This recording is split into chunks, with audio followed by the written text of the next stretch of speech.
trusted betting platform and your number one source for everything football. BetOnline has every stat, every matchup, and even live odds and spreads to bet on during games. Think you know your stuff? Get in on our $200,000 mega contest and pick 5 games against the spread every week for your chance at weekly prizes and a share of $200,000. When the game's over, head on over to our online casino and get in on a game of blackjack or poker, or unwind with over 150 slot games. Head to the website today to get in on the action. Bet online. The game starts here. Bet.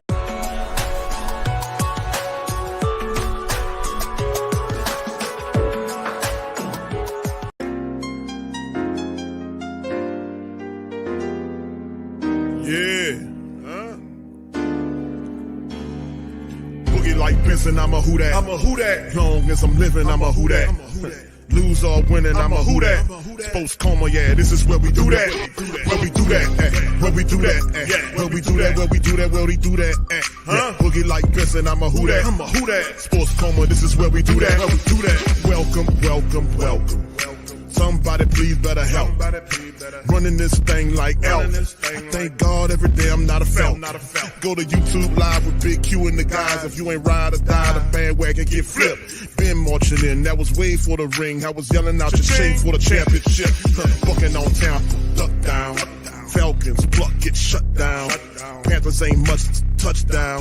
The vision really belong to us now. So much hate on the Saints, you could probably tell. Ever since Bounty Gate hit the NFL, when things seem fishy, then you probably smell the crooked referees or Roger Goodell. Yeah, probably like this, and I'm a who that. Every day I'm living, I'm a who that.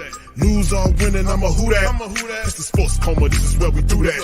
Where we do that, where we do that, where we do that, where we do that, where we do that. Boogie like Benson, I'm a who that. It's the sports coma, this is where we do that. You're listening to the Sports Coma with Big Q and the guys on the PRO Media Network.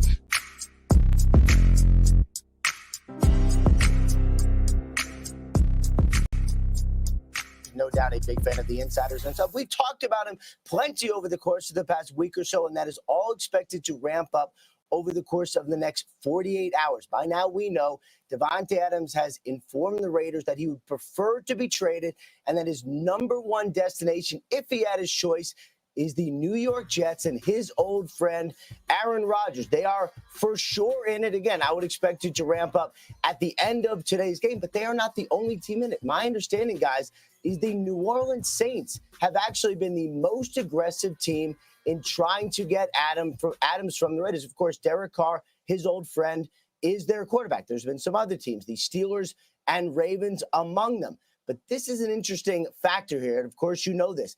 Aaron Rodgers, Davante Adams' good friend, has been talking to him, has been recruiting him. They remain close, just like Adams and Derek Carr. And the voice of Rodgers certainly has some sway here, Mike. This is going to be a fascinating situation to see how this all unfolds over the next couple of days. And the Raiders acquired Davante Adams from the Packers for a first and a second round pick. Now they're looking for a second round pick and then some from any team that would be interested in acquiring him. So right now it doesn't seem as if there are a bunch of pressing offers that is expected to change here in the next couple of days. So we'll see what the price winds up being. But that's what the Raiders are looking at right now. Then there's the financial aspect of it. Adams due $13 million plus the rest of the way. The Jets get creative to create some cap space. But I'll say this, Tom, as I throw it back to you, the Raiders don't want to eat any money. They would like to just say goodbye to Adams and his contract. Remember, he's got those balloon numbers in the next couple of years. So in all reality, this is the last year of Davante Adams' contract. And the fact that Davante Adams might have to restructure that contract to facilitate a trade is another factor in this, because in essence, that gives Davante Adams some level of veto power if the Raiders were to work out a trade with a team he didn't want to go to. Of course, if he were to veto a trade, the Raiders could also say, hey, this was all your idea. You're coming back and playing for us. What we know is he does have a legitimate, it's a real hamstring injury. This is something he's been dealing with. It was a 1 to 2 week type of thing. Should be a lot closer to health. If he doesn't play next week, he'll be one. Davante Adams is who approached the Raiders about this trade. If they don't like the offers that they have, they are willing to wait. All right. Shout out to the fam. Appreciate y'all being in the street, man. Big ups. Much love. Shout out to the fam, man. Welcome, welcome, welcome. You're now rocking with the Sports Coma with Big Q and the guys, where we have intense, entertaining, educating, and enlightening sport talk from your favorite sports fam. Shout out to the fam. Appreciate y'all for being in the stream, man. Even though it's not Saints football this morning, it's football going on or about to go on anyway. Like, thank you guys for chiming in, man. Much love to you guys. Appreciate you. We started the broadcast, as you guys seen, with basically what's going on with Davante. We'll get into the Saints and Chiefs preview. But what you guys heard for yourself, pretty much what's going on with the Saints and the whole situation with the Davante Adams. Saints are aggressively pursuing them, and like we talked about, you know, the cap be held with the cap, right? You know, is they're trying to delve in to get Davante. He wants to go to the to the Jets where Aaron Rodgers is, because of, you know, Aaron Rodgers and all that kind of stuff. You know, Aaron Rodgers trying to get him over there because they really do need help at the wide receiver core. Saints are trying to lag behind, you know, to try to make a deal, to fester a deal. Like I said, man, if Derek Carr wants him, Dennis Allen goes to Mickey Loomis. If we can afford him or not, it doesn't matter. Let's go and get him. So we'll see how it all looks, man. The Saints are pursuing him. A lot of people think it'll be similar to the Watson situation of several years back. I don't know about that, man. You know, if this is not the guy we can get, I'm pretty sure there'll be another guy pop up before the trade deadline that'll probably fit a little bit better if we can't land him. But, you know, I do applaud the fact that the Saints are doing every and anything they can to improve the offense, because the offense definitely needs help. We have three. We have Rashid Shaheed and Chris Olave. We don't have a third wide receiver. No disrespect to Cedric Wilson Jr. or Mason Tipton. They just don't use those guys. The tight ends are up and down, you know, and the scheme is built on the tight ends having the ability to be able to block and do what they're supposed to do. If those tight ends are not doing what they're supposed to do, we're going to struggle. A lot is on the tight ends. They looked involved the first couple of weeks. The last couple of weeks, not so much. And the over-reliance on Taysom and Elvin Kamara is ridiculous and stupid and dangerous. So at the same time, the Saints trying to get more weapons to the offense, something that, man, we kind of talked about in the offseason, but better now than never, right? Anyway, big ups to you guys. Appreciate you. Hemisphere, brother Hakeem. How you doing, my brother? Appreciate you checking in from enemy territory. All right, brother Hakeem. Shout out to you, my brother. Charlie, big ups to you. L-Dog. Rock. What's happening, fam? Go Chiefs. I hear you, brother. I hear you. Y'all got a match up today, don't y'all? Who y'all play, man? Y'all got a match up. Y'all better worry about whoever y'all got to play today, man. Y'all better win. Y'all going to be, what, 1-4? Poppy 504, Pelicans, Nola, Pete, big ups to you. Bronze, shout out to you. Philip, what's happening, Philip? Good to see you, fam. Appreciate you. Argentine Dogo, big ups to you. GM Kev's in this thing. Don't do this trade. There you go. GM Kev says no. And that's the GM. The GM of the Who Dat Nation, GM Kev, says don't do this trade. Hakeem said, I think the Packers may be willing to trade Romeo Doubs. I've seen that. They suspended him this week for missing 2 days of practice. Thank you, brother Hakeem. In the talking point, like most people say, man, Q, let's just go ahead and get the guy, man. Why in the hell not? You know, he'll help the offense, yada, yada, yada. And I was telling the fam, I said, yeah, he's the contract this year is 13.6 or whatever it is, but it balloons.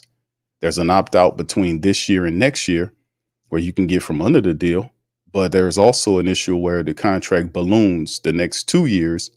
Beyond this year, it balloons from where it's now, which was like 16 something, to like 35 million, and then 36 million. And he'll be what, 33 in December? He'll be 34 and 35.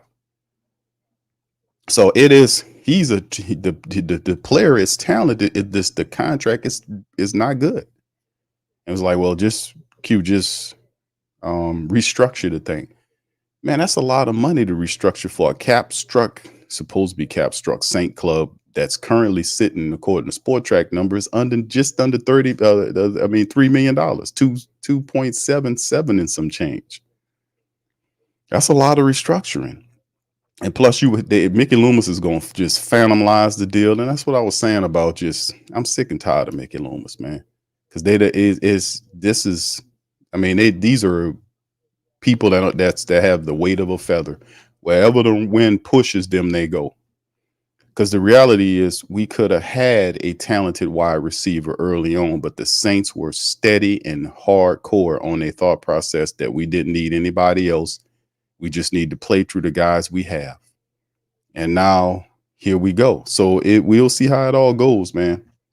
This year, if we all in, but man, it got to be a balance. It got this. It has to make sense. Not only just the talent, but the money has to make sense, or it will kill you into the future. And then the same people saying get them right now, when they take a look at the cap over the next 2 years, you're gonna say, man, why the hell did we did it? Because you didn't pay attention to the numbers. The numbers don't make sense on this contract. It don't. The dude has a ballooning contract. His contract more than doubles next year, and always the answer is restructure. That money don't go nowhere. They got to figure out how to do it, and it's still all this other stuff to deal with.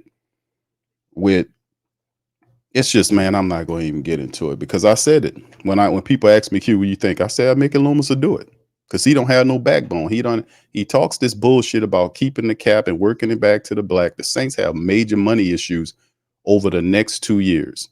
And you got to be all in on the win, but there is a parameter in on win. You don't sail the whole ship to win.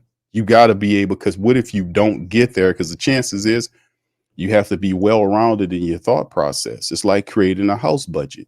You don't take all of the money to put on a bet. So if the bet don't go right, then you don't have nothing to pay your goddamn utilities. Then you're in the hole for the month. So you... He talk finances to people. Some people that don't understand finances. Some people don't even have bills.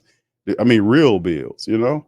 How do you break that down? Just go and get them, man. It don't work like that. There's a money component to Adams, and his contract is not friendly to what the Saints got going on here.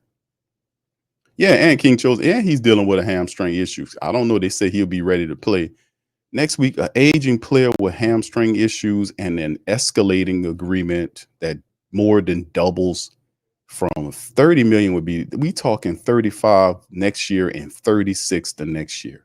And the man will be 34 and 35. I like Adams, but maybe this is not the right fit. There are other players we can go and look at besides Adams. So it's just how the Saints, they've just the feathery wade and just all over the place type Saints. I don't know. We're going to let them make the moves, bro. Let them go ahead and do what they got to do, man. Anyway, let's keep it pushing, man. Y'all put y'all comments there in the comment section. Let me know how y'all feel about that as well. Big ups to everybody, man. Let's see. Our Hemisphere says, does Saints see Carr playing with the team beyond 2025? They got them locked in here. The 2-year window, but like I said, the 2-year window has to apply monetarily speaking, because those guys leave, and the guys with the biggest contracts outside of Carr is locked in a 2-year window. So you have Demario Davis, Tyrann Mathieu, Taysom Hill's contract. You have those guys within the 2-year window. And plus, if you're hoping to, don't forget the fact you're hoping to re-sign a couple of players. If you're interested in bringing Alvin Kamara back, or Paulson Adebo, or Chase Young, or Willie Gay, or any of these 1-year guys that you sign, Will Harris, if you're thinking about bringing some of these guys back, you would want to consider that as well. So it's one of the situations where it's not just him. He impacts that for next year, and it just makes everything more restrictive. So when you handling those cap issues, you have to factor in the players you have, and then how this will impact you into the future. Is just budgeting. Anyway, let's move on, man. And I'll bounce back to this if y'all have a question here on this one. Hakeem says, every team has to do it at some point to get where they need to be rebuild and pay your top flight talent. Yes, indeed. Olave's coming up, Adebo, Alante Taylor, Chase Young, Shaheed after 2025. That's a lot to say, and those guys are a lot younger than him, and I think in a couple of years he'll be out of the league anyway, right? You know, so we have some thinking to do. All right, anyway, let's move into the injury report I started the broadcast on there. Good talent, but the money don't work. Anyway, let's get this. Saints Chiefs report, week 5. This is from the other day, where we talk about who's in and out. Willie Gay is out. We knew that. Taysom Hill is out with the busted ribs. Cesar Ruiz is out with that bad knee. Shane Lemieux is out too with the ankle. Peyton Turner is also out with a knee issue. Blake Grupe is good. Demario Davis is good. Tally is limited, but we'll play. Elvin went from limited to fully practiced. So he's fully practiced. Elvin Kamara is fully practiced, right? And we know he got broken ribs. So you see the nonsense we have to do.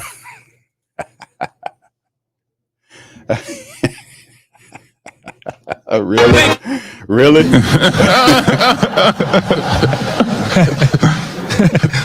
Really? Really? He's fully practiced. And he reports says he got busted rib, but he just put some barbecue sauce on them ribs and just keep it pushing. Q, what's wrong with you?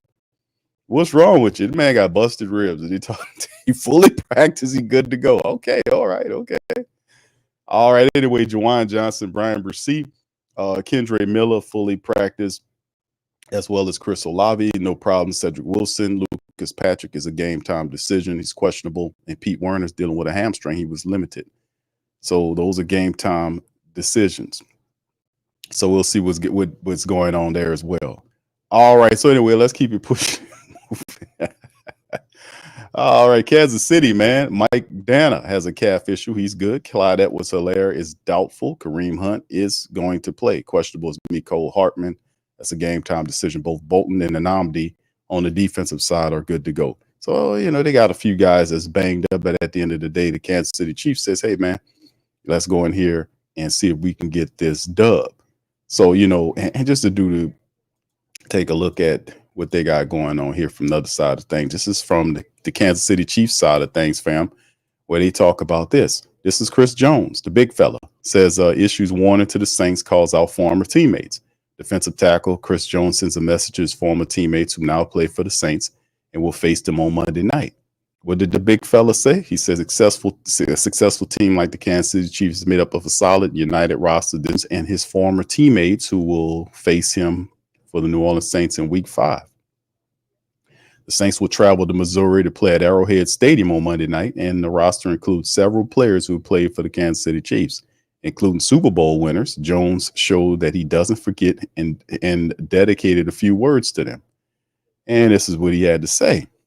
It's good to face your former teammates with whom you played and achieved so much, but it's also a challenge. We want to make sure we get a win. We're looking forward to it, and maybe we'll have a chat after the game. Defensive tackle Jones warned his former teammates with the Saints. The former Mississippi State Bulldog has a special memory for his former Chiefs teammate, Saint defensive tackle Bink Saunders. I'm going to give him a call to see if he can give me any insight on his involvement in the offense. He's a good kid. We became close friends during his time in Kansas City, and I wish him nothing but success. He moves forward in the league. He will be my opponent on Monday, says Jones. Which New Orleans Saints player shared a team with Chris on the Chiefs? In addition to Kalen Saunders, who's a close friend, the Saints have 3 other former Chiefs on the roster: linebacker Willie Gay, defensive end Passanio, and safety Tyrann Mathieu. So there we go for that. So that's a few things that Chris Jones, the big fella, and he would be one of the big factors, one of the many different people we have to deal with in terms of the defensive side of the Kansas City Chiefs and why they're so difficult to stop. Chris Jones and Kalafidis, I think I'm pronouncing the man, Big George, is another guy that did pretty well for him on defense. And they play really well. Now, they got a couple of banged up guys there, but we'll just see how it all kind of works out. But they have a solid defense. They got a really good defensive coordinator who really didn't do too much for us when he was down here. But in Kansas City, he's found a home, and the guy uses everybody, man. He uses DB blitzes, linebacker blitzes. He's coming for you. So the Saints have to be – that is an aggressive defense that the Saints will face. Plus, one of the biggest issues is the crowd noise. And the Saints I think one of the Saints talked about that. Clint Kubiak made mention of it, how Dennis Allen has done a pretty decent job of pumping in the crowd noise to try to simulate the experience of playing at KC at Arrowhead Stadium. So that'll be a big part of how the Saints offensively deal with the noise and also deal with the pressure that will come from the Kansas City Chiefs. Saints have we just looked at the injury report. They got a lot of stuff that they're going to have to do to kind of stop the big fella right here. And man, let me tell you, it ain't going to be easy, but it is still possible. Like I said, I ain't going to sit here and say it ain't possible because anything's possible. But if you look at the Saints offense, we know Carr, Kamara is there, Chris Olave, Rashid Shaheed, Cedric Wilson Jr., Foster Moreau, Taysom's out, so Juwan Johnson and Dale and Hawker, hopefully they'll get him involved in the contest as well. Whatever the tight ends can give us, we'll take. We'll take it offensively speaking. The offensive line has woes. The interior of the offensive line is problematic. Lucas Patrick is a game time decision. Shane Lemieux and Cesar Ruiz is out, which means the Saints will have more guys in there. We'll see Landon Young play one of those guard positions. If Lucas Patrick can't go, if he's a game time decision, you might see Nick Saldiveri in there. And perhaps you'll see you're definitely going to see Connor McGovern, the new veteran center that the Saints pilfered from the practice squad of the New York Jets. You'll see him in there. So in essence, like I said, we're dealing with a lot of stuff early on, to be honest with you. But in the end, if you wanted injuries to befuddle your team, this would definitely be the way you want it to happen, because what it does do is the injuries hit, and then the Saints see said injuries and then attempt to bridge the gap. So whatever we did prior to it, we had to adjust. And when we get guys on the team like a Connor McGovern, you keep that guy. When you get McCoy back, you'll have McGovern as a backup center. So you have a veteran center behind your main center.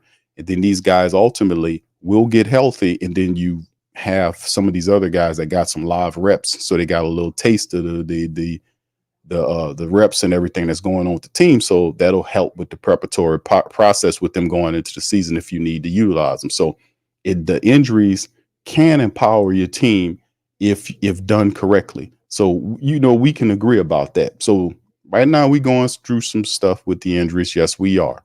But in the end, I think it's definitely could be a positive. It's more positive than negative right here. Testing that depth. And like I said, we'll eventually get Eric McCoy back. We'll get Cesar Ruiz back. We'll get them back, and we'll be stronger than ever in the offensive line. It's just merely a test. And like when we lose Taysom, it's not a good thing. But what it does do, it forces the decision makers and the play callers to utilize other talent, which empowers the team even further, which builds the reliance and trust in other players, which would then hopefully the play caller would then start relying on all of these guys as opposed to putting the sum total of the offense on 4 guys. And then everybody else just, do what you do. We just going to go with them. No. Let's get everybody involved. That way they can't game plan us. Let's get everybody involved. So hopefully that is the situation that we'll deal with here. But I see all of the injuries to the Saints interior offensive lineman as a stepping stone, not so much as an obstacle, because like I said, I think this will make us better overall going into the rest of the season, because we're only 5 games into the season. We're a month in the game into the season. So it's a lot of football remaining, right? So anyway, that's what we're looking like there. So we'll get tested there. And the big question is, how are the Saints going to deal with Chris Jones? Well, that's the big staple, right? You can't let him rip and run. He's a huge human being. He's known to bat balls down at the line of scrimmage. He's also incredibly difficult to block. And if he has his mind made up to be disruptive, it's hard to stop the guy. So the Saints, they're going to have to do the best they can do to deal with Chris Jones, man. Because Lord knows, poor Derek Carr, that dude don't deal with the pressure very well. Just what it is. All right. So anyway, we'll have Tolly, we'll have Penning at the tackles, and a mixture of backups at the interior positions. Defensively speaking, Chase Young, Carl Granderson will have to get at the star of the team, which is Pat Mahomes, boys. And that, my friends, which Mahomes boys hasn't been playing the best, but he's still a dangerous quarterback. He's the best quarterback in the league. This is a defending Super Bowl championship team that's 4-0. We know the Atlanta should have won that game last week. They cheated them. Expect the same cheating ass type of energy when we go there, because the refs are known to wear not black and white stripes in Arrowhead, but red stripes in Arrowhead. So which means we'll have to be able to have a game in which we compete and try to stay as clean as possible. It's going to be a difficult game, man. This is defending Super Bowl champions. It's like a measurement game. You measure up how close are the Saints to that seeing this team, because a lot of people anticipate the Chiefs possibly being back there again this year. And even though this is a team that had found themselves this 5 weeks in, and this is right around the time frame you start seeing these teams. So at the end of the day, this is a good measurement game for the Saints. If the Saints think that they are competitors to get to the game, then going up to Arrowhead and beating the defending Super Bowl champions who are currently undefeated would be a big boost in morale and everything else. Even though it is not a NFC win, it doesn't matter. Beating this team helps set a tone to the mindset of, hey, man, we beat the defending Super Bowl champions. Hey, man, that's a good thing. Maybe we can build on that. So I take it that's how I take it. So we got to deal with that. But back to the Saints defense, Chase, Granderson have to be involved in the game. Big Bink Saunders going home.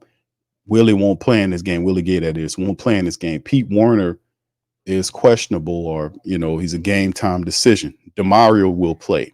So we have to see how that works. But having DeMario Davis there in the defense improves the overall intelligence level of the defense, gets everybody situated. And like I said, interiorly speaking, the Kansas City Chiefs are going to try to run at us. We need Big Shep and Colin Saunders to handle their business. Brian Brissy in the mix, and the rest of our interior defensive line needs to step up. We need to get pressure. We know pressure. We know that Peyton Turner is out. Passanio is out to probably later on in the year. So everybody else has to get involved. Cam, Isaiah Foskey, the slow man, they got to get going. And of course, like we talked about DeMario Davis, him being there. Pete Werner is questionable.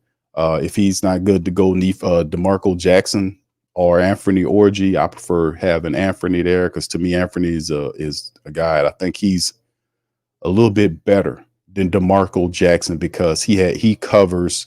He's not only a good tackler, DeMarco's a good tackler, but also he's really good in coverage too. Anthony Orgy is like a linebacker with safety abilities, safety speed, shifty, smart, got a head for the ball.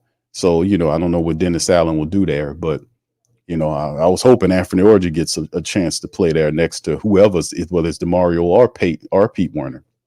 And then, of course, our secondary is intact, which is a good thing. Laddie Dad is there, Paulson Adebo, Alante Taylor, Tyrann Mathieu, Will Harris. Those guys are intact. So we have the full covered, one of the top secondaries in the game. We have it. Smart veteran players that play the majority of the time positive, So that is a positive. So at the end of the day, man, we do have, not to mention Kool-Aid McKinstry there if something's happening. So we do have the secondary to compete, to be able to deal with Pat Mahomes boys. We just need them to add the component of getting the pressure to Mahomes boys, not allowing him to improvise, not allowing him to sneak out and then create plays up the field, extend plays. We can't allow that to happen. We got to be able to not only contain him, because he could throw from the pocket as well as outside the pocket. Very unique guy here. So pressure is wanted. We need to hire the pressure and bring the damn pressure against Pat Mahomes boys, and we got to do to rattle him as often as we can. And also, like on the Derek Carr tip, to talk about how the Saints attack the Kansas City Chiefs defense, because listen, they're going to send a lot, because that's what that guy does. Spag does. He's going to attack you from different angles, defensively speaking. And the Saints have to be ready for that. Derek Carr has to keep his head on the swivel. He has to be able to look at that defense and see where they're tipping to. If you got guys walking up, he's going to have to learn how to slide protections. He's going to do that. He can't just sit there and look and see guys tipping towards you and don't do anything about it. Don't do that. Look at what you're dealing with. Just don't be spanning out there just for the you know what of it. Make sure we make the proper reads that we need to make and make the proper adjustments and audibles if we need to, because they're going to send that blitz at you. They already know in the scouting reports are already out on Derek Carr that he doesn't handle pressure well, that if you rattle his cage, his eyes drop, and then he starts throwing balls into traffic. So they got the same injury. I mean, the scouting report we got, man, we know our players, man. we know our damn players, man, don't we? This is not a secret, fam. Listen, they have the scouting report on Carr. They have the scouting report on Derek Carr. And the reality is you know, like with most quarterbacks, if you rattle their cage, it'd be problematic for them. But hopefully the Saints do a good job, because then we can call on the offensive line, the backups to do it. Boy, it's going to be a hell of a job dealing with Chris Jones in that front. That's going to be really interesting, man. And it's a tall order. It really is, to have McGovern, who they just pilfered off the practice squad several days ago, to come in and be starting center on a new team, and to have to develop a snap chemistry with the center and the quarterback.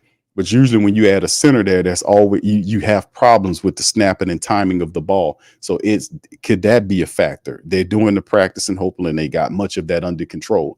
But still in all, it's playing, having those guys meshing, and then dealing with backups coming together and figuring out what they need to do. My goodness, they're gonna have to learn fast. That's the beauty of the game, man. You got to learn fast, and you don't have to be perfect, but you gotta win. That's why they pay them the big bucks. All right, anyway, let's go to KC, man. This is KC side of thing. We already talked about Pat Mahomes, boys. They're going to try to run the ball. You know, Clyde Edwards-Helaire listed as out for the game, former LSU Tiger.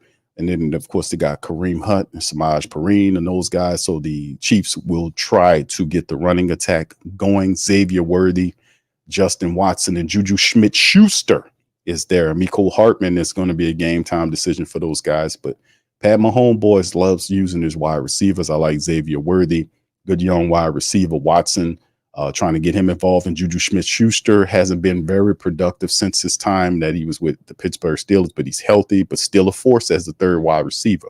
So if Pat Mahomes, boys, get his guys going, you got to watch out. And then you look out for Travis Kelce. And Travis Kelce is the best tight end in the business, right? He's the best tight end in the business. And we've had problems with tight ends before, right? The Philadelphia Eagles tight end. We don't have Willie Gay here, our best linebacker to cover Kelce. That's a problem. That's problematic. And Pete Werner could be out. We'll see. Game time decision dealing with an injury. DeMario's back. We know DeMario.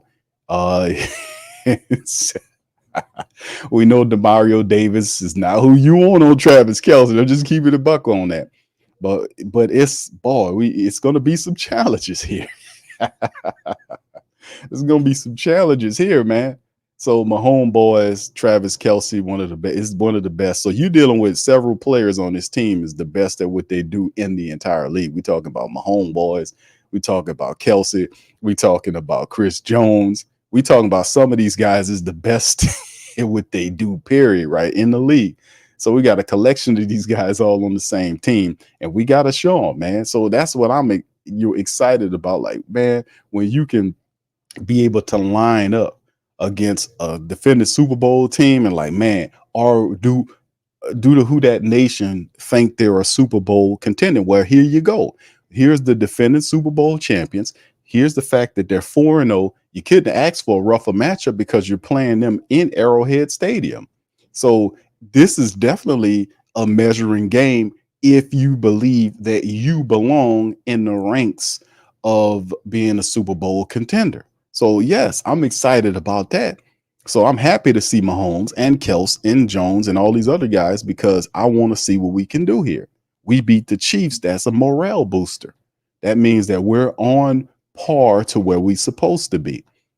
Anyway, Kelce is another guy. You just got some kind of way the Saints got to have to deal with him defensively speaking. And then Morris, Tunney, Humphrey, Smith, and Taylor, the offensive line. Nothing to really talk about. A pretty solid unit there. Nothing, greatly. Joe Tunney's a pretty decent player there. But at the end of the day, they do enough to keep it moving. Like I said, they're undefeated. They have exhibited problems and rust and all this kind of stuff early on, like I talked about.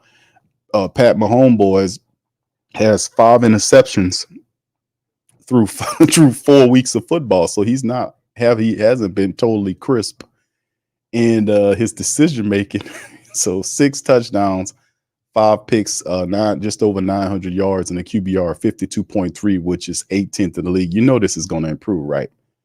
Eventually there'll be games where Pat Mahomes boys will have 3 or 4 touchdowns in the game. And then 3 or 4 weeks down the line, it'll go from 6 touchdowns versus 5 interceptions to all of a sudden he has 18 touchdowns and 6 picks. He'll just kick, the light will turn on. Hopefully it don't turn on against us. Let's just say that, hopefully that shit don't turn on against us. So we have to kind of put pressure on Pat Mahomes boys. We have to kind of neutralize the rushing attack because they're going to try to get it going. There ain't nothing really big to talk about, but the top back they want to use is Kareem Hunt, who in the past has had some popularity with the team. He's back there, and they're going to have a mixture of those guys, Samaj Perine and the rest of them, to try to do. Now let's move defensively. We already talked about Chris Jones and the defensive line, like Nnamdi, who is good to go, and Donna and all these guys. But Chris Jones, this is the force in which you have to watch out for. This is a massive human being at 6'6", 318 pounds. He already has 3 sacks on the year right now. And not only is he a guy that bats the ball down, but he's incredibly difficult to block. And Chris Jones, if you're Chris Jones and you're looking at the Saints line without Eric McCoy, without Cesar Ruiz, you saying, well, who's starting now? Who's supposed to slow me down? It will have to be a committee approach to deal with this because we got our backups that have to stop Chris Jones. This to me is more of the biggest concern.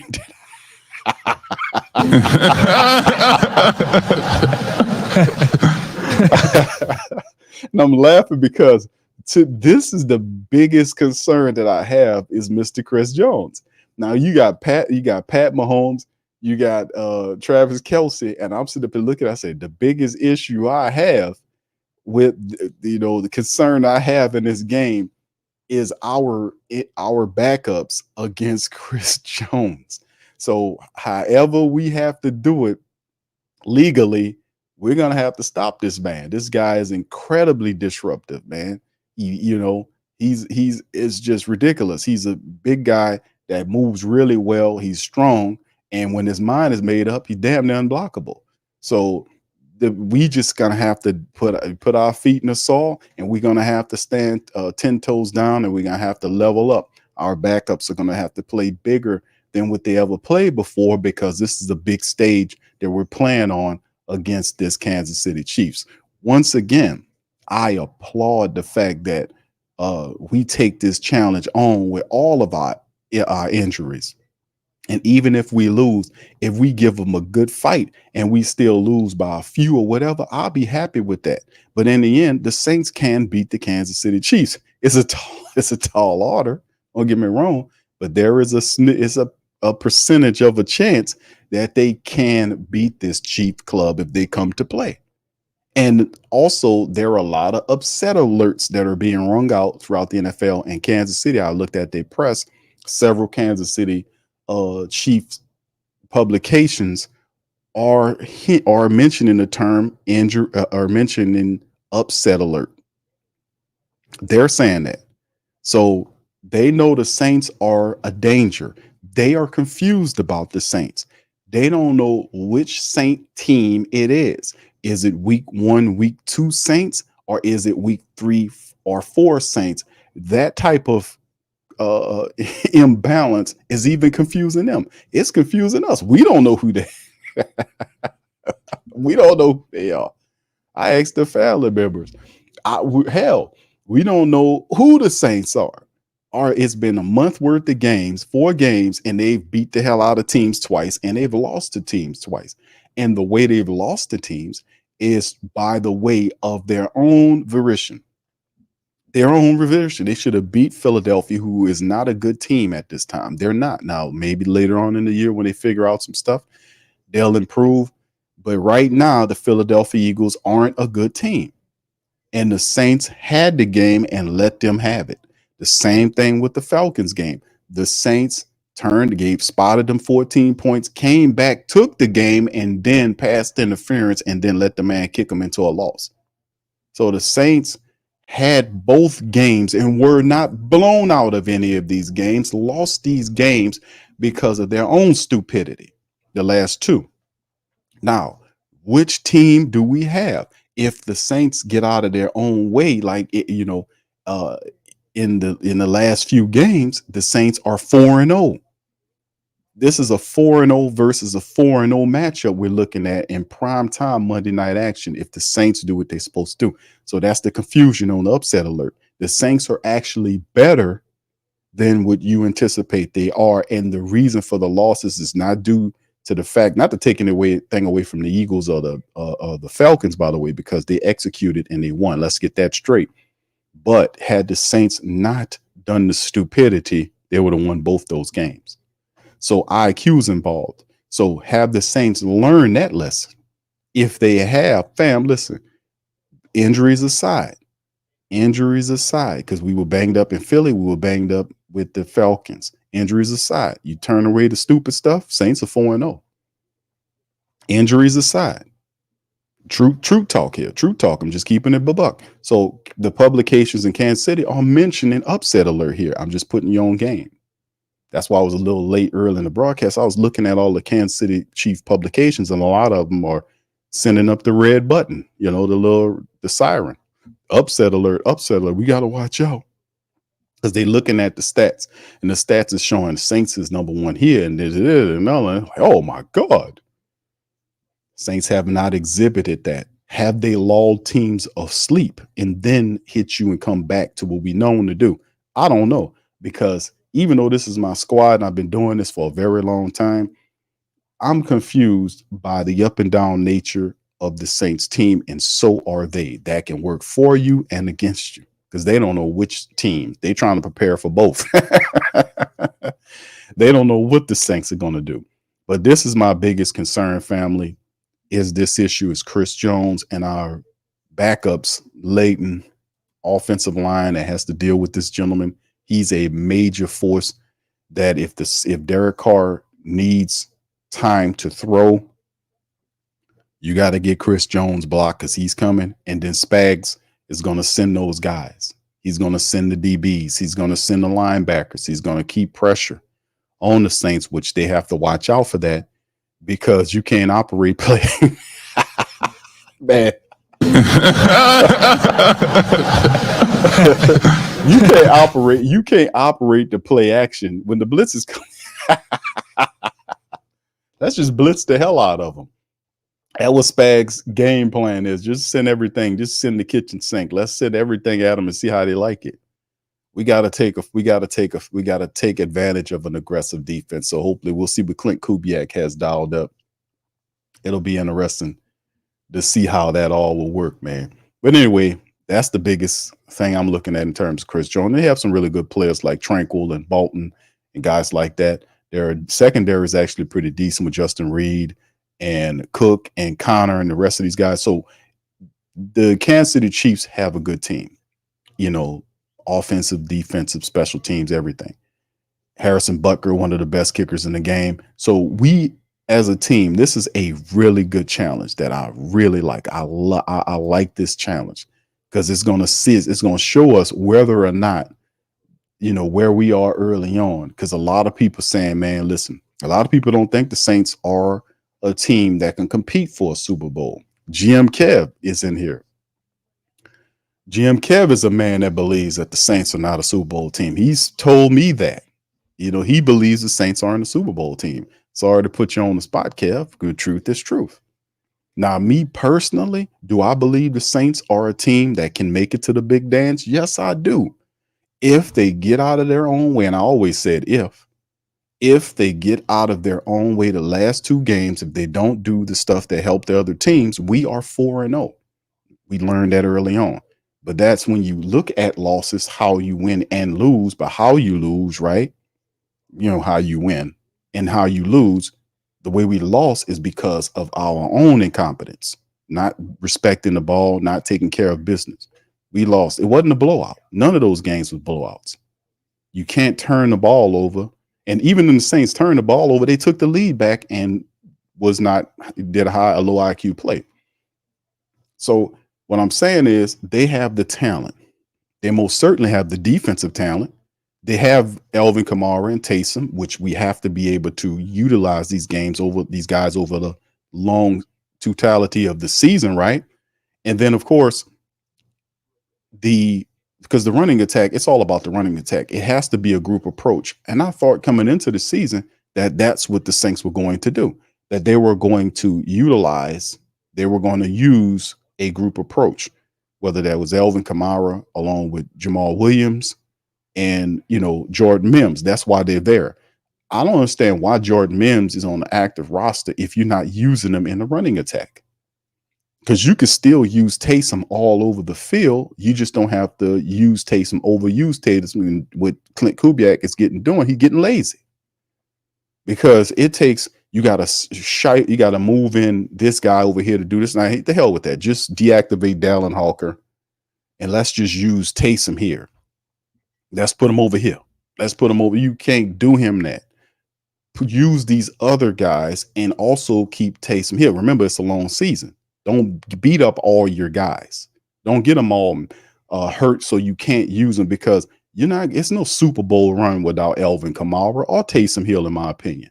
You need those guys if you're going to have a Super Bowl run. And we do have the talent for that. And Carr is another dude that a lot of people say, Carr ain't no Super Bowl quarterback. All Carr has to do is to operate within the confines of the running attack. Now, we know there'll be games when he won't have that. But as the season get on, he'll learn more of the offense and pick more stuff up. So all I'm saying is I'm not trying to turn Carr into nothing except for operating through the system using the running attack. And that's where we have to improve. So if the Saints need to go out and get better or a better backup depth to help out there, that's being exposed right now. Like the guys we pick, maybe these guys aren't it. Ali Udo struggled. He looked awful.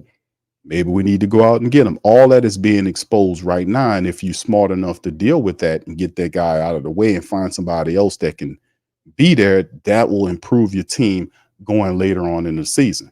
But they definitely do have the talent to get there. They do. So, yeah. So all the way. And see, Kev don't believe it. He says, man, we ain't no Super Bowl team, bro. I disagree, man. The Saints have Super Bowl talent all over that team. They do. The defense has several Super Bowl type players that can get there for you. The DeMarios, the Tyrann Matthews, the Marshawn Lattimores. You can get there. The Granderson is a talent that can help. With Chase Young staying healthy, they can get there. They can get there. The offense has people that are damn near their mismatch nightmares and unguardable. The Saints will ultimately get their offensive linemen, the starters, back. They'll get them back. And Carr is the answer. If we have the play action behind Alvin and Taysom and Jamal, and the guy can use everybody like it shit's designed to be made and not over-rely on people and become lazy, then we can beat teams. If we'd have done that, we'd be 4-0 right now. We'd be 4-0 right now. We would be 4-0 right now. So it's all about it's all about finding out what you need to do and fixing it. That's what it comes down.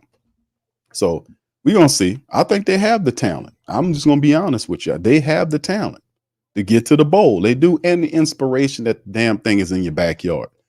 And if you have any pride, you're not going to sit up here and let no goddamn Atlanta Falcons get to the Super Bowl in your damn building. So you got to put that into it. It's in the dome this year. You gonna let the Falcons, the false start Falcons, get in the Superdome and try to play in your building? Man, come on, man. We got to have some kind of pride somewhere. Yeah, listen, man. I'm saying from a talent perspective, they have the talent now. Dennis Allen and Clint Kubiak and all those guys, that's something else, man. I'm talking about talent. I'm saying don't get it tore up. I'm talking talent. We got some talent. We got some of the best talent in this here league. Now, when you talk about coaching and all that, that's a whole nother thing. So yeah, y'all don't get it misconstrued, man. Don't get it all screwed up here. All right, we know Pacheco, they power running back for the Chiefs is out, so they'll be using Carson Steele, Hunt, and Samaj Perrine as runner backs to appease the running system. We know Rashee Rice, he's done. He's on the IR, so he's not going to be involved this game. He's a big part of what they were doing. He had 24 catches to lead the team. Kelce is now the man with 15. Xavier Worthy will be brought up into that role. They also use the double tight end look sometimes with Noah Gray. They use that. So they'll be calling on guys like Watson and Juju Smith-Schuster to step in and kind of help out with the wide receiver room. So we'll see how that goes. In terms of the tacklers, Nick Bolton and Connor are the top tacklers on the teams. The sacks is 3, led by you-know-who, Chris Jones.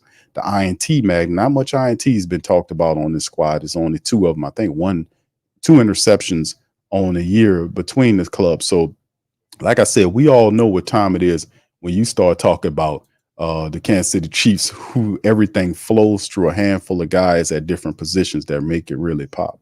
And in terms of the Saints numbers, fam, as you can see, Carr 824 on the season right here. Elvin Kamara banged up 362 yards right now. He's averaging 90.5 yards per game for AK-41. Hopefully they get Jamal Williams involved, which Jamal's averaging, family. Look what Jamal's averaging on the season. He only has 23 carries for 87 yards. He's averaging almost 4 yards a carry. That's not bad, man. It's, you would like him to be 4.5 or 5 yards a carry, a full yard extra, but he's a rhythm runner. So you got to get him involved. You see Taysom Hill is there as a rusher, 77 yards. He's underneath Jamal Williams. He's averaging 5.5 yards a run. That's 2 rushes first down. And when they do send Rashid Shaheed as a runner, guess what he's doing? He's averaging 5.4 yards a run. That is something that we simply didn't do enough. We got away from. We got away from the end arounds and plays with Rashid Shaheed. Every time they run those, he's averaging over 5 yards a run on a situation, which is something that we kind of have to investigate. So, and then, of course, Jordan Mims, 4 carries in 4 games. So he gets basically a carry a game. He's averaging under 3 yards a carry. So just ridiculous. And then, of course, we see the top guy for a squad through 4 weeks, 20 catches for Chris Olave. Rashid has 15, 17 for AK-41. 2 touchdowns by Rashid, 1 each by Chris Olave and Elvin Kamara. Foster Monroe, then it's a drop-off in catches when you go Chris Olave, Rashid Shaheed, Elvin Kamara. The next is Foster Monroe with 5 and 4 by Juwan Johnson, 4 by Mason Tipton. So as you can see, the numbers supremely indicate how in this case, the numbers are showing you how top-heavy the Saints offense are. They're not getting anybody else involved. We like to kind of spread the wealth around. You see Foster Monroe, who's a guy that's basically getting a lot of reps at the tight end position, has 5 catches on 6 targets. So he's not being thrown. He had a touchdown. Him and Juwan Johnson both had it. Juwan has 4 catches off of 6 targets. So they're not being thrown at. But every time they're thrown to family, they get 9 yards a catch. It's 9 yards a catch. Like I said, then when you use the tight ends in the passing game, and Juwan Johnson looked awful last week, he has to have a better performance here against the Chiefs. All of these guys do. If you're anticipating beating the Kansas City Chiefs, all of you have to level up and play greater than what we've done over the last 2 weeks to have a chance. Spotting them points and all that, you're gonna lose the game. You can't go up there and spot these people touchdowns and all this nonsense and think about beating them. You can't do that. That's low IQ football. We don't need to be involved in that. But when you see the Saints do utilize Foster Moreau and Juwan Johnson overall, they're averaging 9 yards a catch. Juwan's averaging almost 10 yards a catch. That's a first down. Mason Tipton, 4 catches off of 5 targets, 6 yards a catch, not much shaking. Then you go Jamal Williams, 4 catches. Cedric Wilson, 1 catch because he's been banged up. And, of course, you see Taysom Hill, not much as a wide receiver over the last couple of games. He was only targeted 3 times, caught 2 passes for 2 yards. So not much shaking as Taysom, the wide receiver. Taysom, the running back, is. So it goes to show you just a little stuff there to talk about for some of the family members. And of course, you see the top man on your defense is Paulson Adebo. He leads the defense. He's 10 tackles over Alante Taylor. So our DBs are making it pop. 28 tackles for Paulson. Alante has 18 tackles. Pete Werner is 12. 9. Actually, it's hold on. Let me get this right here. Let me get my stuff right here. There you go. Paulson's 28, 18 for Alante. Tyron has 15. Pete Werner has 12. Will Harris has 11. Granderson has 10 that's solo tackles altogether. So total tackles, it basically breaks down as the same way. 32 for Paulson, 24 for Alante, 21 for Pete, 18 for Demario, 15 plus, 15 for Granderson. So as you can see right there, a lot of our DBs are making the plays back there. The Saints have to do a better job of making plays up front too. The top sacker on the team currently, you can see Alante Taylor, and has 3.5. Alante is leading the team in sacks right now. He has 3.5 sacks.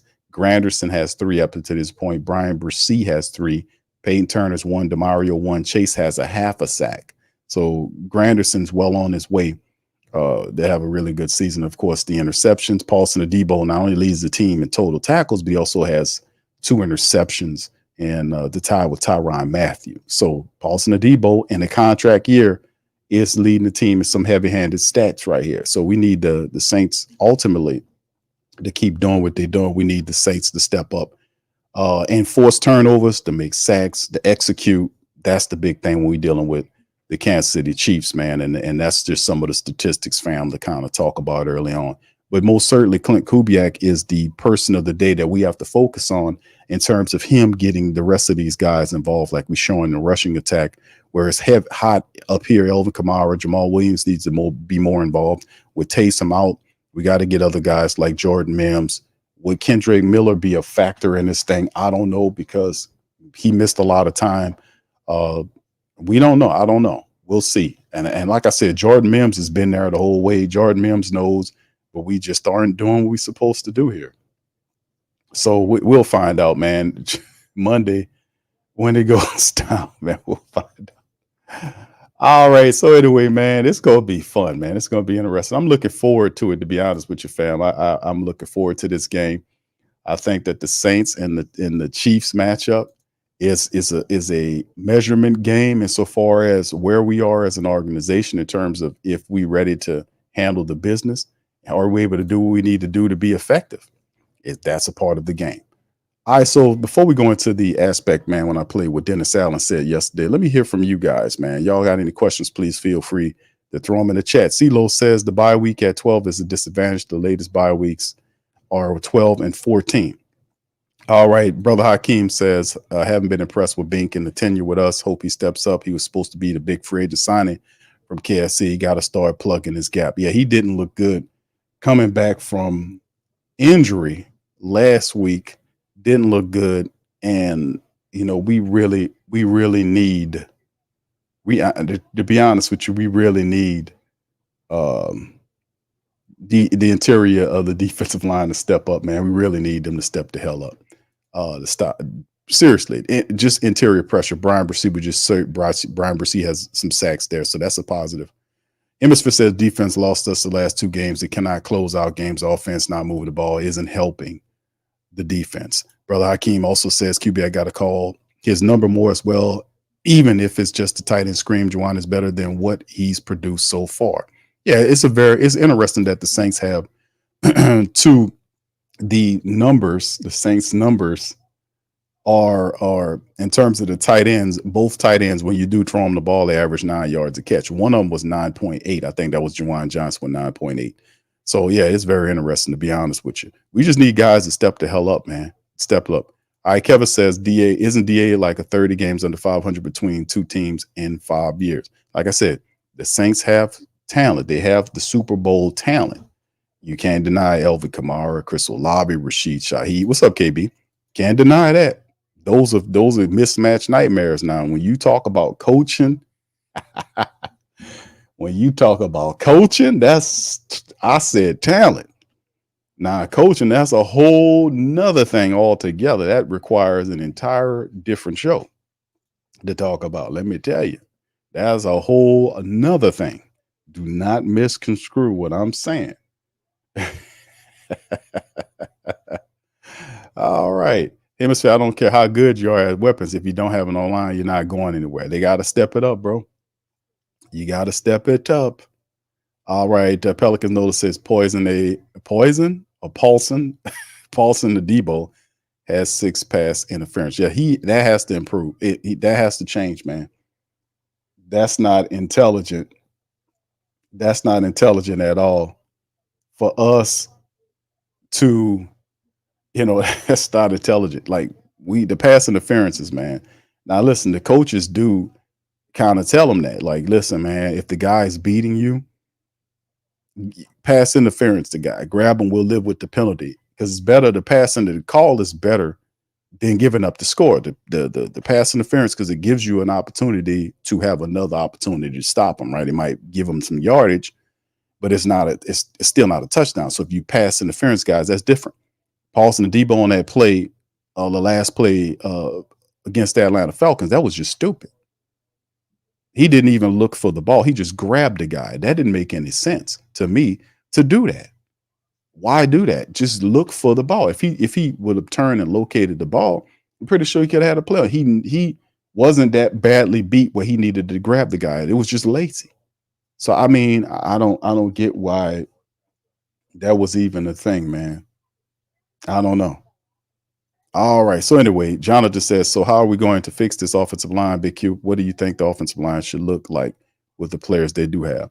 I mean, we basically backed into we basically backed into what we got. Like, they get Connor McGovern off the Jets practice squad. This is a guy that had a bunch of NFL experience.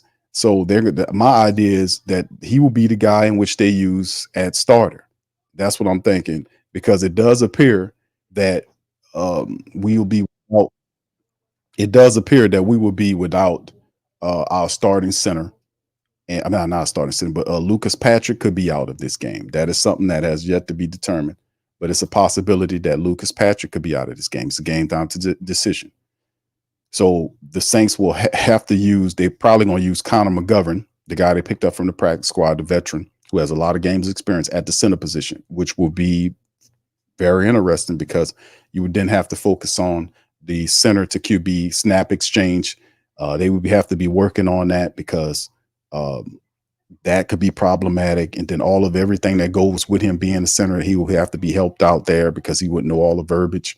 So other offensive linemen that are backups interiorly will have to help him there. So you might have Landon Young on one side. It might be Ali Udo or Nick Seldaveri playing the opposite position because, like I said, I don't think Lucas Patrick is going to play in this game.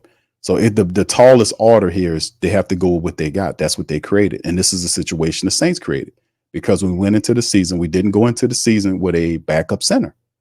We didn't go into the season with a backup center, a reliable one on the active roster, right? We didn't. And even when we found out Shane Lemieux wasn't very good, he didn't, acclimate the way we wanted him to acclimate. We didn't go out and get other guys. When everybody started cutting their players, the Saints didn't grab a veteran center and bring them in here just in case this happened. Like the way this is because we've done this in the past. Like we've always done it. Like if you're going to have 5 starters on offense, you're not going to have 5 for 5. You're not going to have 5 reserves offensive linemen. You'll have 4. I've seen in past years when the Saints used 3 and then took the extra spots and put in for their wide receivers or running backs or even had extra tight ends. I remember this year Saints had 4 active tight ends. It wasn't even using them. And they had 3 linemen, backup offensive linemen. So very rarely you'll see 5 for 5 exchange, 5 starters, 5 reserves. There'll be 5 and 4, 5 starters, 4 reserves. And in those reserves, you'll see a backup center and you'll see a guy that could play guard and tackle, or you might have a guy that play guard and center, but you will always have versatility there, all backup offensive linemen that can do either or. Like you would want to have a backup center. You want to have a guy that could play guard and tackle or guard and center, that kind of thing. And we did well there. You did get a guy that could play guard and tackle. And Ali Udo, he just doesn't look good right now. You had Nick Seldevere, who had a calf issue, who was hurt all of preseason.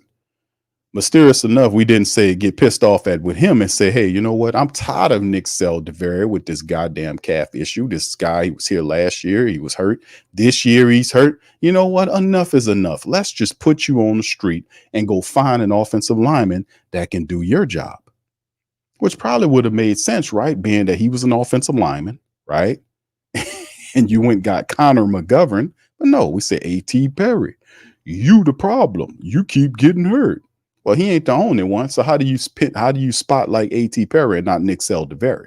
I don't understand that. Make it make sense to me. One of them guys is barely there, and Nick Seldevere is there, but he's not. He played a little bit, but he ain't doing everything he's supposed to do. So I don't get the. But the bottom line is this is something they created. The Saints created this. Now they got to fix it. So they had to go. They tried to get Shane Lemieux. Shane Lemieux didn't look like all of that in the preseason. We've seen it. Why the Saints held on to him and not went and got somebody else, I don't know. But it eventually he plays, he gets hurt, and that's the 1-2 step with what's his name with Lemieux. Lemieux must be French for Le Pew. Stink, because that's all he does is end up injured. So in the end, he's hurt again. So the Saints turn around and they have to go and get somebody else from somebody else's practice squad, and that's how it go. So, like I said, all this stuff is created by the Saints. It's just what it is. That's what I'm saying. I don't really agree on A.T. Perry thing. Just if you feel like he's hurt, just IR him. People do it all the time. Just put him on IR. They'll clear up a spot. What is it that you had to cut him? I don't get that. Just IR him. Well, if he clears waiver, we'll sign. No, you don't have to do that. You just, if the guy's hurt, place him on IR. Shit, you know how many people that, if that happened with other people, how many people we ended up with? What if the Chiefs did that with Pacheco? Pacheco gets hurt and we'll just have to cut him. And if we waive him and if he clears waivers, then we'll put him on the practice squad. I mean, we'll put him back on the practice squad. And then what do the Chiefs do? Pacheco gets hurt, they IR him. Samir Rice gets hurt, they IR'd him. He didn't waive him to hope that he clears waivers.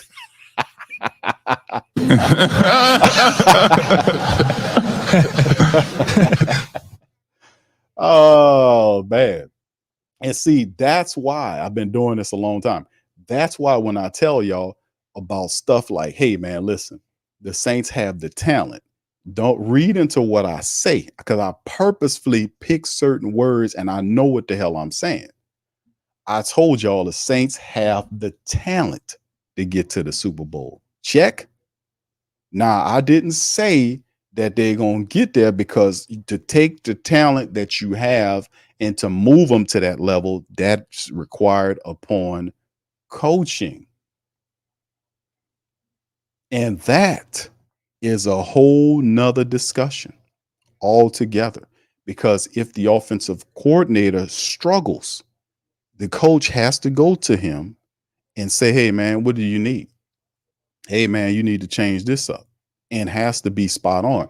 And it took Dennis Allen 2 weeks to finally tell him, hey, we need to get other guys involved. And I'm like, dude, we were saying that at the halftime of the Philly game. It just took them 2 weeks to get it. The signal's a little slow, but they ultimately got it. But that, my friends and family, that is the key. That is the bridge that gets you over to the promised land. So, I mean, that's what we're dealing with. All right. So, yeah, they just have to fix it, bro. Whatever they have, it's going to be McGovern, the guy they just picked up from the Jets. He probably will play at center. They're going to use the other reserves, and they're going to have to do what they got to do to get the game. That's the bottom line. That's what they're going to have to do. It's not going to be easy, but like I said, that's a very tough matchup, but I'm looking forward to it. I really am. All right. Jasser, what's up, bro? Says, question Q, what's going on with all the injuries? My Lord, unbelievable. It's just a part of the game, my friend. That's why the depth charts and injury, you got to be able to fortify the backups. That's why it's so important that the Saints get the proper backups and guys that can kind of kind of hold it down for a game or two until you get your starters back. And we just showing right now the Saints reserves. It's a drop off. It's they're up here in starter potential, and then there is the next level. It's a drop off in talent between the starters and the reserves. And there's going to be some drop because there's a difference in starters versus reserves. But at the same time, you as a team, as a coach, you want to minimize that distance as much as you can, because you do have access to picking up people that are drafted, undrafted guys, free agent guys that fall off. You can either involve yourselves in trades like what the Saints are doing when they went to the Commanders and got Big John Ridgeway for a 6th-round pick. Y'all remember that? But then we bring John Ridgeway to the team to help out while Bink Saunders didn't play. And by the way, he was deactivated last game. And I was like, why are you deactivating him? We could use that guy. You don't want to give Colin Saunders everything. He just got back from being hurt. You want to kind of mix them guys in there to keep them as fresh as they possibly can. So I don't understand what they're doing. Some of these times are the decisions that they make, like over relying on injured players, when that is a serious flaw. We need to divvy that out because we got a long season ahead. We don't want to beat up our guys and not have them available when it counts, you see? So, we have to do that. All right, yeah, but that's just a part of the game, my friend. They just dealing with it early, which is a positive. Dealing with it early, so it'll be out of the way or not. Hopefully, not as much later on. But it's teaching them a lesson here. Greg says the lack of sustained pass rush is why we're not 4-0 right now. Follow focus Q. Are the Saints acting too thirsty to get Adams, you think, because they still saying his first choice is the Jets? We know Mickey can get desperate at times. Derek Carr told Dennis Allen, and Dennis Allen told Mickey Loomis. That's how it works. Mickey Loomis don't move on his own. It has to be, he's not going to move on his own. He's never been that way. When Sean Payton was here, Mickey Loomis was the gopher for Sean Payton. Sean Payton would tell Mickey Loomis to go do this, go do that, and Mickey Loomis would go and do it. Even if the team couldn't afford it. He would create phantom deals. He would kick the can. Like, that's his thing. His thing is kicking the can. That's why the cap situation is so effed up right now for the New Orleans Saints over the next couple of years. It's all because of Mickey Loomis, who then will get up there and lie and say it's because of COVID, which is a lie. That wasn't entirely because of that. And in many respects, they were protected against that. So that's not entirely true. A lot of these personnel decisions is because his inability to be able to weigh whether they good versus whether they bad, whether they fit toward the system or whatever that's going on. Is it a part of the vision to do this? If we can afford this, and if we can't afford this, is there another option that we can look at affording? Okay, I get what you're going, but we can't afford this. Can we find one that do work? And I promise you there are ones out there that will work, because this Adams is not the only wide receiver who's out there who wants to be traded. There are other guys out there who want to be traded, and they know this. So it's his inability to weigh what's right versus what's wrong and just tie the team up in the cap hell over the next several years. So yeah, if Derek Carr wants him, Dennis Allen is going to tell Mickey, and Mickey going to try to make it work, even if it kills you into the future, which it will, because his contract balloons to $36 million. The people don't hear me right now, but they'll hear me next year. For those who have vision, hear me. You can't afford this guy. Even if you restructure this contract, it still hurts you into the year. Like, well, what are we going to do? Well, guess what? You sell out to now and try to do it. You have the talent, but once again, I'll say it again. You have the talent, and having the talent is one thing. Having the man to take said talent and turn it into something is a whole nother thing altogether. That's a whole nother discussion altogether. That's all. You can do everything off season, but when the in season turn, you got to make this stuff work, and you got to make it work consistently, despite whatever's going on. You got to make it work. You have to make it work.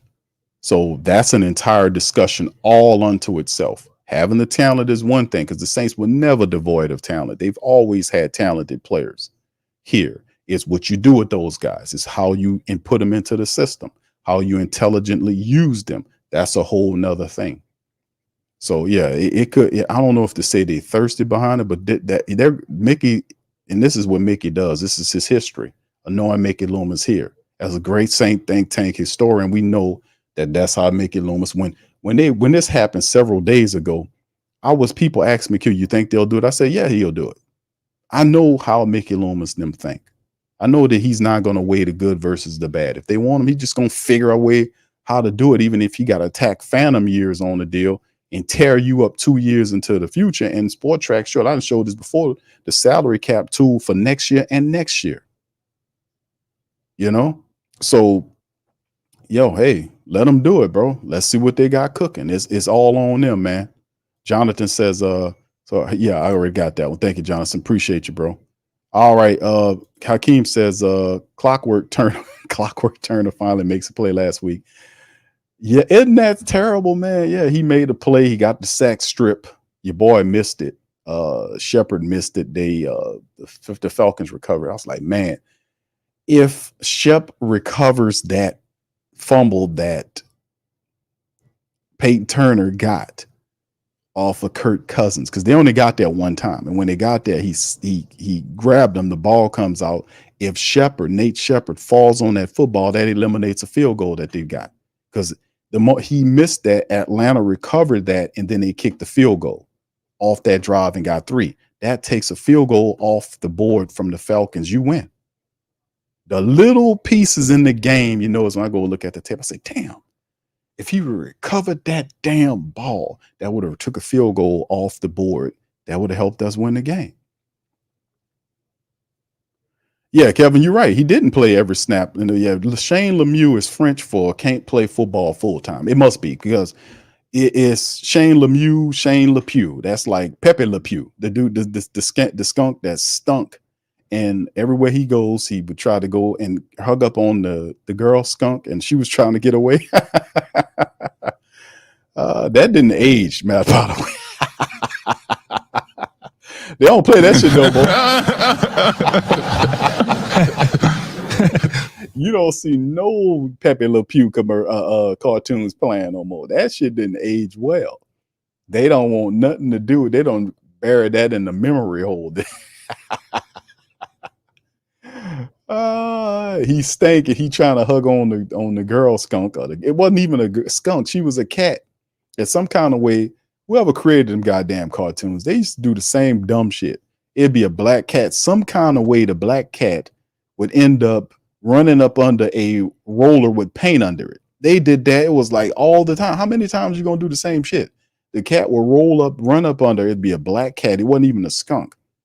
The black cat will run up under a roller or some type of brush or something that has white paint, and it'll put a perfect white stripe down its back. And then Pepe Le Pew be going about his business, see the cat, then run up to it and grab it.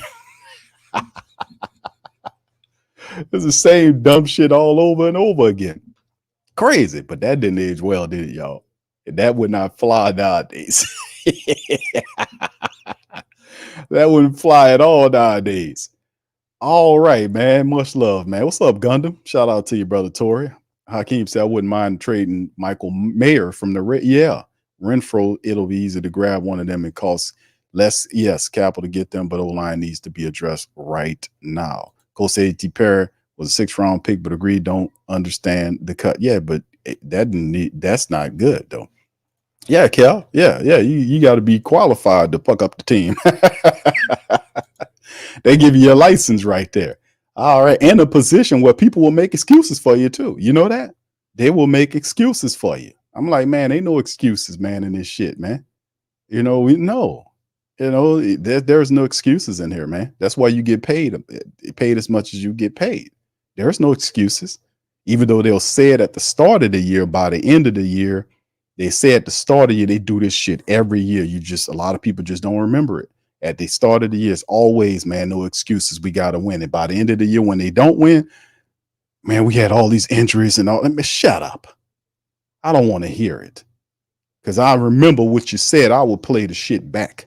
I'll take that and patch it next to the one where you said, just to show you a hypocrite. There ain't no excuses in this. It's either win or leave. If you can't get it done, we'll get you on out of here and find somebody that can get it done. That's what I'm about. And like I said, if Dennis Allen can get this together, I'm cool. I'm like I said, this is who we riding with. But if he can't get it done at the end of the year, let's get this guy out of here and find somebody that can do it. Hemisphere said if they give up draft capital to get at him, guess cleaning up the cap, replenish our draft capital isn't part of the plan anymore. No, the plan is Kaputski. If Mickey Loomis is doing that with Adams. If he's doing that, his plan wasn't shit from the get-go, right? Gundam says, Q, didn't you say this summer Dennis Allen need to address the offensive line? I've been saying it, brother. I did. I've been saying the addressing the offensive line. We were asking about the offensive line. We were saying this like when the season started, we're not relying on talent, seeing Shane Lemieux. When he's healthy, he did all right. But the problem with Shane Lemieux was he wasn't healthy during the preseason. And then when he got to play, he was unimpressive. So my thing is, let's move off of Lemieux, and then find somebody else who could play the position. There were a ton of people. When people got released, there was a flow of veteran offensive linemen and young people that you will want to kind of utilize to kind of empower yourself, especially when we talking offensive line. If you're going to run the football, and we knew that was a point of emphasis coming into the season, running of the football, then we knew that the Saints would have to empower, they would have to invest in the offensive line, the starters as well as the reserves. And we were saying at the time, hey, man, we don't know what Nick Saldiveri going to do. I wasn't impressed with the Ali Udo signing. I really wasn't, because I'm like, they were talking about playing Ali Udo at tackle. I was like, I'm looking at the tape. I said, no, this ain't going to work. He's not fleet of foot. He's too stone-footed to play the tackle position effectively. Then you put him at guard, he gets pushed over like a big ass bag of Arabian feathers. So, I mean, it was something that we needed to do, because if you know you had to run the ball, you have to get the depth behind those guys, because that offensive line, if they suffer injuries, you just want to put guys in there to kind of keep things together till you get your guys back. The strongest unit should be the offensive line, like the veteran depth and guys behind them, because, boy, I tell you, the Saints have to run the football. So there's no ifs, ands, or buts about it. You have to have guys that can run the football, because you have to get into the play action to help Derek Carr, especially early on, because Carr doesn't know all those plays yet. He doesn't know all of the plays yet. He just simply doesn't. That takes time, but we do know how to run the ball. So that's what I was saying early on, bro. Hemisphere says basically they cut A.T. Perry so Adams can get 17 jersey Q. I don't know. I don't think that's it, bro. I mean, because they could have easily just he could have easily just bought the jersey number for him. So he gets cut because he ain't want, I'm holding on to my 17 jersey. The hell with y'all. And Davante says, okay, shit, I'll win number 19 or whatever, whatever. Or he just buys it from him, so I don't buy that, bro. I don't know. All right, Pelican Nola says $36 million, 25, 26 for Davante might be too rich for the Saints. We can't afford it, bro. We cannot afford the Davante Adams contract. We can't afford it. Just go ahead on and get him, Q. We can't afford the man's contract, fam. We can't afford it. Right now, the Saints got, listen, fam, right now, the Saints got $2.6+ million right now. You can't afford, even if you do a few restructurings right here, all that's doing is you're giving some people money now and creating phantom deals. You have to create multiple years, and it's 36, 35.6, 25, 36, whatever the year after that. We can't afford that man contract, bro. It's just simple as that. We can't afford it. We're not in the position cap-wise to afford it. Other people are. We just can't do it. I just showed you what they're making. It's a yes or no thing. I love his talent, but we can't afford that contract. That's not a good contract for us. Just real. Foul Focus agree, Gundam. If we don't want to be here, the Jets not kissing no butt, bro. Jets is not a great Jose Roger saying goes to me. Yeah, the Jets are going to do whatever they can to land him, which will just clean this up anyway. The Jets want him bad because Aaron Rodgers needs Adams. He wants him to be there to have a weapon. And the Jets are not going, my opinion, I don't think the Jets are going to lose the negotiation. And it's already been reported that that's his preferred destination is to go with the Jets, not the Saints. The Saints are just simply being used as leverage to get, just like the Deshaun Watson thing. The Saints are being used as leverage to get the deal up. So it's just what it is, man. If you want another wide receiver, go find someone somewhere else. Well, try to see if you can find one in your own backyard. Try to get somebody else involved. Try that. Get these other guys involved. Get these other goddamn guys involved. Anyway, let's listen to Dennis Allen for a little while, man. This is what he had to say yesterday for a few minutes. Let's listen to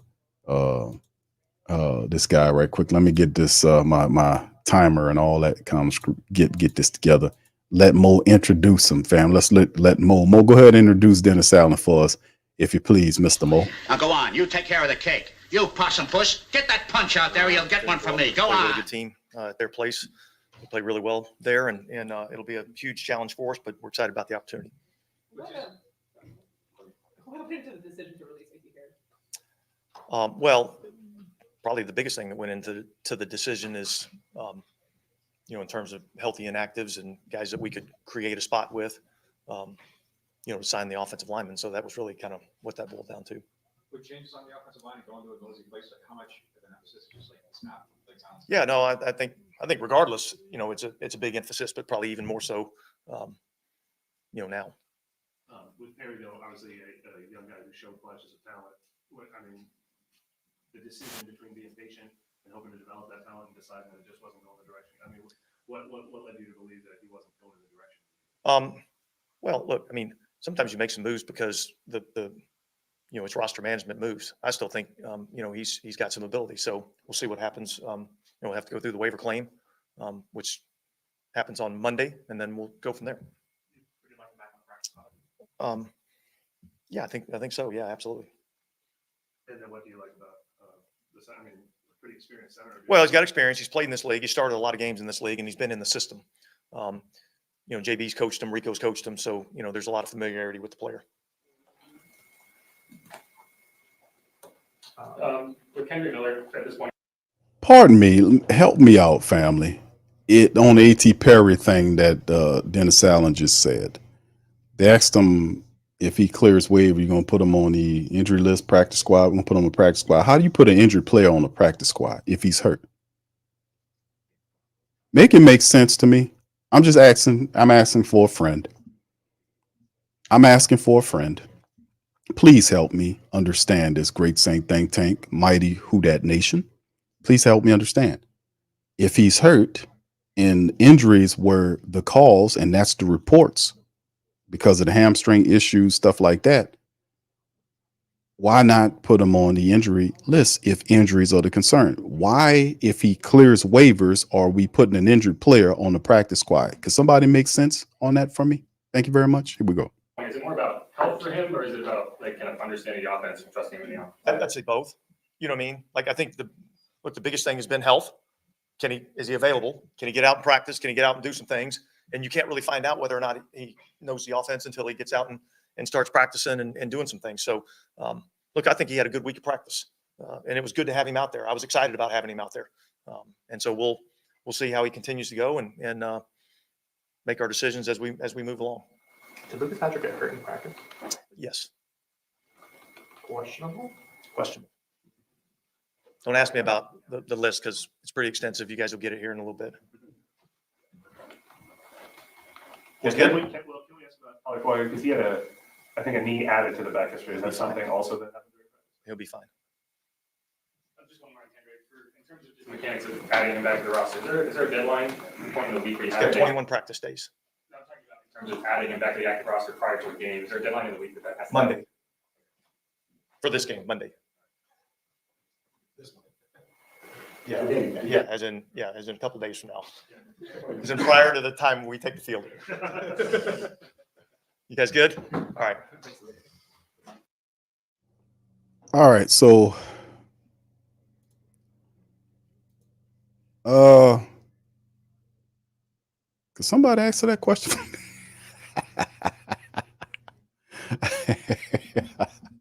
Could somebody answer that question for me? curious, sir.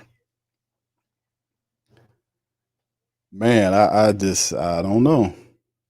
I don't know if the whole A.T. Perry thing is very puzzling, because if A.T. Perry's banged up, then if he's banged up and injuries was an issue for A.T. Perry, and then why are we not putting A.T. Perry on the injury list? Why, if he clears waivers, are we putting him on the practice squad and he's hurt?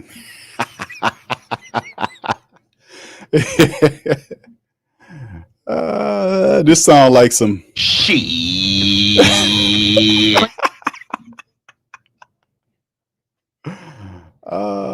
curious, sir. Anyway, man, listen, man. Is what it is, right? Anyway, man, listen, the Saints are coming up on Monday night. All right. He said, Big Q, is A.T. Perry on? No, he has to wait. That's what he's saying. You got to wait till Monday for it to clear, for him to make it to the practice. If he clears waivers, somebody could claim A.T. Perry, because I don't know if the guy's hurt, a hurt player, if the man's banged up, shouldn't he be on IR? I mean, it's not like, you could take him and put him on IR. You can place him on IR, for him to get well. I don't understand the releasing of him, because if you need the spot, just say he's hurt. You got a legal claim. I don't get none of the A.T. Perry nonsense. I really don't. I don't understand why it's being handled like that. I don't get it. All right. But anyway, man, listen, man.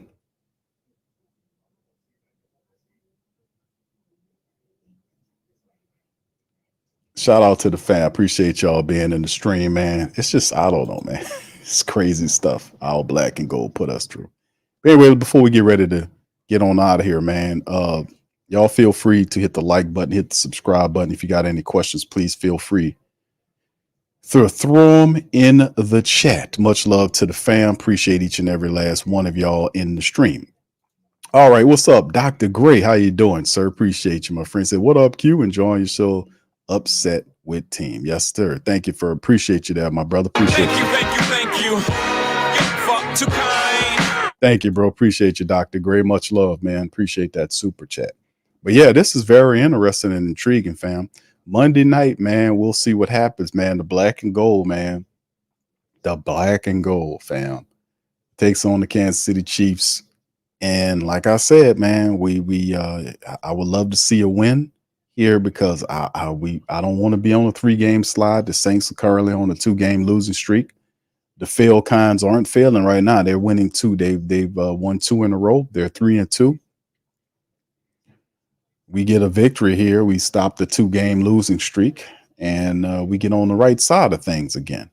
So like I said, we have the talent. It's just getting them together, man. Getting them all together and having some success here, man. That's what we need to see. All right. Hemisphere says, can't wait for the, what to end. Drift says, AK is going to have 1,300 yard season. I'm calling it, and he's going to get paid. Much love, Drift Society. Hey, man, listen, I'm for it, man. Elvin's a couple hundred yards from catching the Saints all-time rushing record. So he's been averaging. We just had the statistics, the season statistics at this point. He's averaging like 95 yards rushing per game. Elvin Kamara is doing pretty good. The only other thing is we got to get other guys involved in the system. That's the big part that we're talking about, like getting other guys involved so we don't over rely on injured Elvin and the banged up Taysom. We got to get other people involved to help us out. That's what it comes down to, man. That's what it really comes down to. So in the end, Monday, prime time in front of the entire nation, going up there against the undefeated Kansas City Chiefs. This could be a morale boosting game for the Saints if we handle it. We go in there all about the business. We take care of business. I know it's a tall order, man, but we can. Hopefully we can. Hopefully you can, man. It's just very interesting, man. What can I tell you, man? It's very interesting times as a black and gold member. But look, man, I'm gonna let y'all go. But I appreciate y'all chiming into this episode for the Sports Coma, the Saints and Chiefs preview.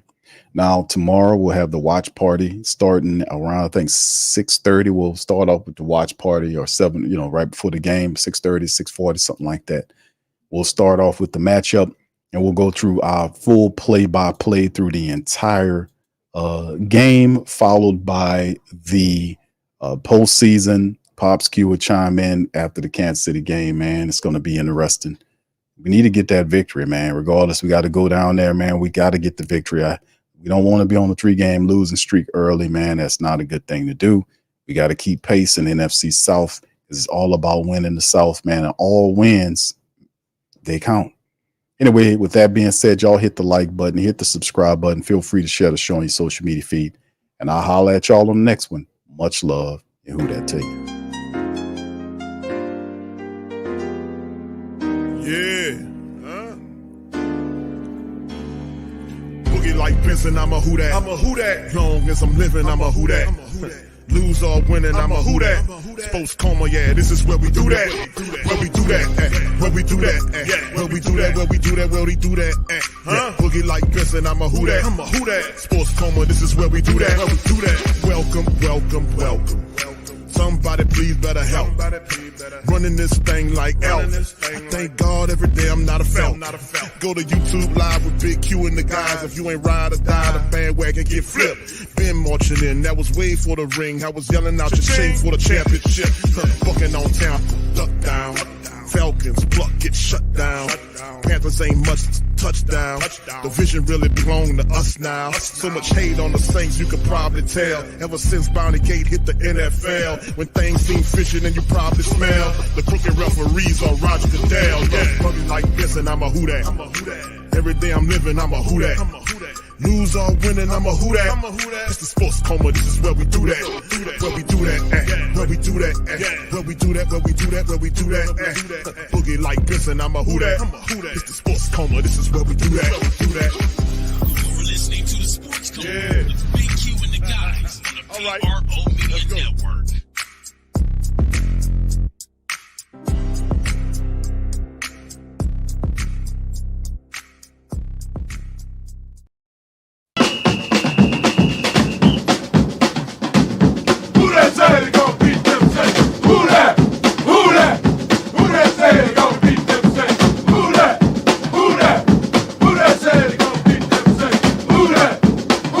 Bet Online is the world's most trusted betting platform and your #1 source for everything football. Bet Online has every stat, every matchup, and even live odds and spreads to bet on during games. Think you know your stuff? Get in on our $200,000 mega contest and pick 5 games against the spread every week for your chance at weekly prizes and a share of $200,000. When the game's over, head on over to our online casino and get in on a game of blackjack or poker, or unwind with over 150 slot games. Head to the website today to get in on the action. Bet Online. The game starts here.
TheWhoThatDaily.com. That's right, TheWhoThatDaily.com. whodat.com, your one-stop shop for everything New Orleans Saints, New Orleans Pelicans, LSU Tigers, even the top flight boxing. So if you're a Whodat and you're looking for a place to stay up on your team, whodatdaily.com is your site. The whodatdaily.com for the sport Whodat in all of us. That's right, the Pro Shop is the platform store where you can go and buy all the latest merch to support the platform. Available at the Pro Shops, we have dozens of hundreds of products available for you and your family. Unisex tees for men and women, hoodies and sweatshirts, tank tops, kids and baby items, long sleeve tees, mugs, pillows, wall art, bath bedding, face masks, phone cases, stickers, bags, fanny packs, socks, hats, and many other items. Please feel free to check out the Pro Shops. The link is in the description section below. And remember, it helps the platform continue to grow. So check out the Pro Shop and Whodat too.